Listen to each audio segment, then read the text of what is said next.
From translation, NKJV New King James Version. This 325th day of the year. Today we are reading passages Acts 21 to 23. Acts chapter 21, verses 1 to 40. And it came to pass that after we were gotten from them and had launched, we came with a straight course unto Cos, and the day following unto Rhodes, and from thence unto Tyre. And finding a ship sailing over unto Phoenicia, we went aboard and set forth. Now when we had discovered Cyprus, we left it on the left hand, and sailed into Syria, and landed at Tyre, for there the ship was to unlade her burden. And finding disciples, we tarried there 7 days, who said to Paul through the Spirit that he should not go up to Jerusalem. And when we had accomplished those days, we departed and went on our way. And they all brought us on our way, with wives and children, till we were out of the city, and we kneeled down on the shore and prayed. And when we had taken our leave one of another, we took ship, and they returned home again. And when we had finished our course from Tyre, we came to Ptolemais and saluted the brethren, and abode with them 1 day. And the next day we that were of Paul's company departed, and came to Caesarea. And we entered into the house of Philip the evangelist, which was one of the 7, and abode with him. And the same man had 4 daughters, virgins, which did prophesy. And as we tarried there many days, there came down from Judea a certain prophet, named Agabus. And when he was come unto us, he took Paul's girdle, and bound his own hands and feet, and said, Thus saith the Holy Ghost, So shall the Jews at Jerusalem bind the man that owneth this girdle, and shall deliver him into the hands of the Gentiles. And when we heard these things, both we and they of that place besought him not to go up to Jerusalem. Then Paul answered, What mean ye to weep and to break my heart? For I am ready not to be bound only, but also to die at Jerusalem for the name of the Lord Jesus. And when he would not be persuaded, we ceased, saying, The will of the Lord be done. And after those days we took up our carriages, and went up to Jerusalem.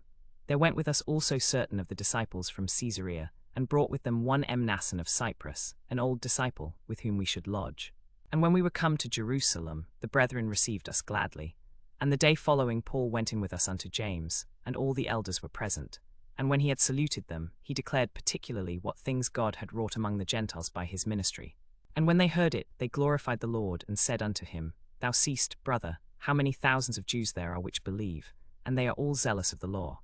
And they are informed of thee, that thou teachest all the Jews which are among the Gentiles to forsake Moses, saying that they ought not to circumcise their children, neither to walk after the customs. What is therefore it? The multitude must come together, for they will hear that thou art come. Do therefore this that we say to thee, We have 4 men which have a vow on them, take them and purify thyself with them, and be at charges with them, that they may shave their heads. And all may know that those things, whereof they were informed concerning thee, are nothing, but that thou thyself also walkest orderly, and keepest the law. As touching the Gentiles which believe, we have written and concluded that they observe no such thing, save only that they keep themselves from things offered to idols, and from blood, and from strangled, and from fornication. Then Paul took the men, and the next day purifying himself with them, entered into the temple, to signify the accomplishment of the days of purification, until that an offering should be offered for every one of them. And when the 7 days were almost ended, the Jews which were of Asia, when they saw him in the temple, stirred up all the people, and laid hands on him, crying out, Men of Israel, help. This is the man that teacheth all men everywhere against the people, and the law, and this place, and further brought Greeks also into the temple, and hath polluted this holy place. For they had seen before with him in the city Trophimus an Ephesian, whom they supposed that Paul had brought into the temple. And all the city was moved, and the people ran together, and they took Paul, and drew him out of the temple. And forthwith the doors were shut. And as they went about to kill him, tidings came unto the chief captain of the band, that all Jerusalem was in an uproar, who immediately took soldiers and centurions, and ran down unto them. And when they saw the chief captain and the soldiers, they left beating of Paul. Then the chief captain took him, and commanded him to be bound with 2 chains, and demanded who he was, and what he had done. And some cried one thing, some another, among the multitude. And when he could not know the certainty for the tumult, he commanded him to be carried into the castle. And when he came upon the stairs, it so happened that he was borne of the soldiers for the violence of the people. For the multitude of the people followed after, crying, Away with him. And as Paul was to be led into the castle, he said unto the chief captain, May I speak unto thee? Who said, Canst thou speak Greek? Art not thou that Egyptian, which before these days madest an uproar, and leddest out into the wilderness 4,000 men that were murderers? But Paul said, I am a man which am a Jew of Tarsus, a city in Cilicia, a citizen of no mean city. And I beseech thee, suffer me to speak unto the people. And when he had given him license, Paul stood on the stairs and beckoned with the hand unto the people.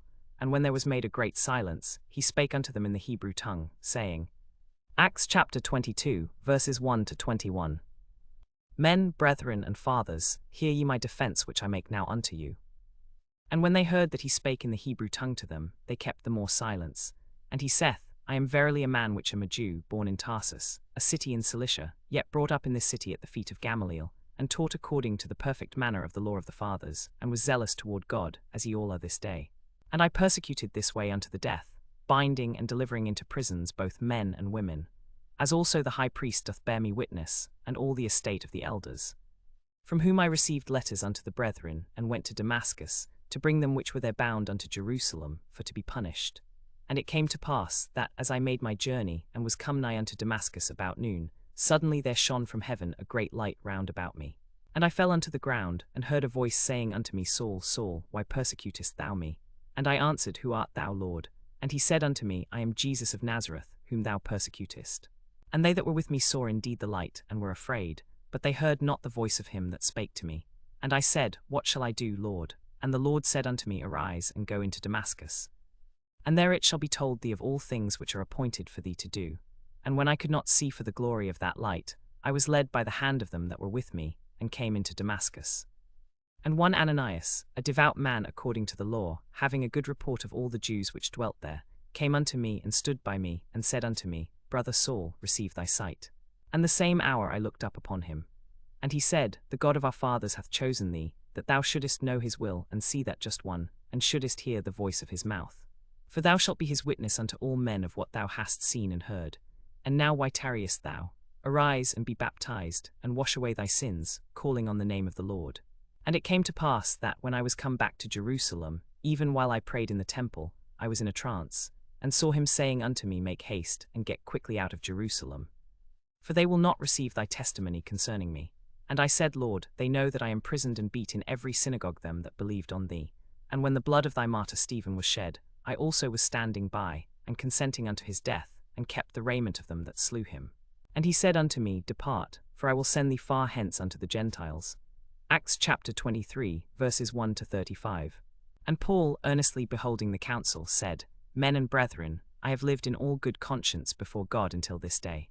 And the high priest Ananias commanded them that stood by him to smite him on the mouth. Then said Paul unto him, God shall smite thee, thou whited wall, for sittest thou to judge me after the law, and commandest me to be smitten contrary to the law. And they that stood by said, Revilest thou God's high priest? Then said Paul, I wist not, brethren, that he was the high priest, for it is written, Thou shalt not speak evil of the ruler of thy people. But when Paul perceived that the one part were Sadducees, and the other Pharisees, he cried out in the council, Men and brethren, I am a Pharisee, the son of a Pharisee. Of the hope and resurrection of the dead I am called in question. And when he had so said, there arose a dissension between the Pharisees and the Sadducees, and the multitude was divided. For the Sadducees say that there is no resurrection, neither angel nor spirit, but the Pharisees confess both.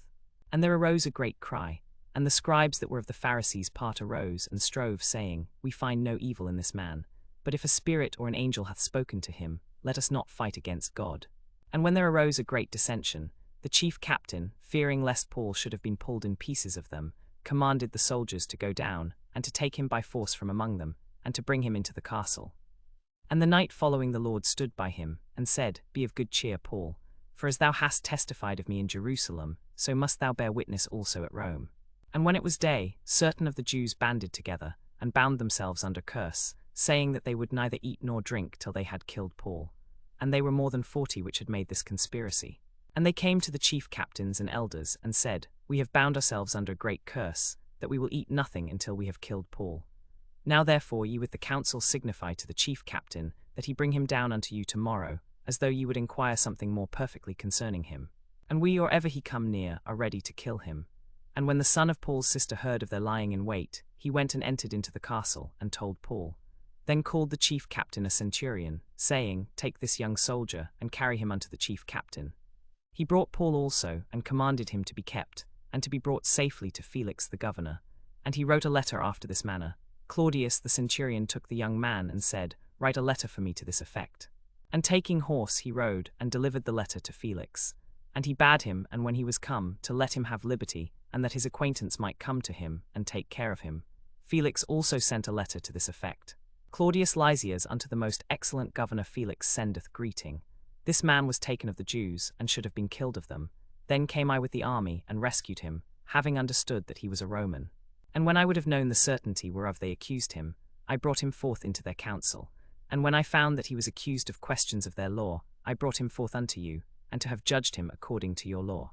Then the chief captain took of the cavalry, and of the horsemen, and of the footmen 200, and horsemen and spearmen 200, and footmen 200, and slingers 300, and provided beasts, and rode thereon. And he wrote a letter after this manner: Claudius Lysias unto the most excellent governor Felix sendeth greeting. This man was taken of the Jews, and should have been killed of them.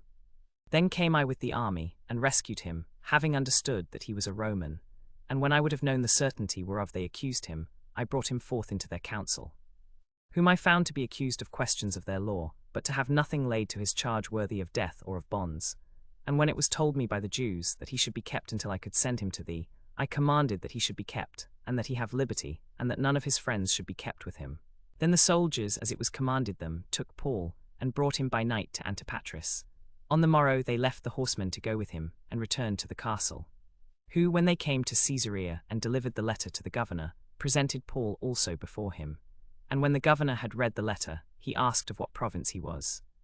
And when he understood that he was of Cilicia, I will hear thee, said he, when thine accusers are also come. And he commanded him to be kept in Herod's judgment hall.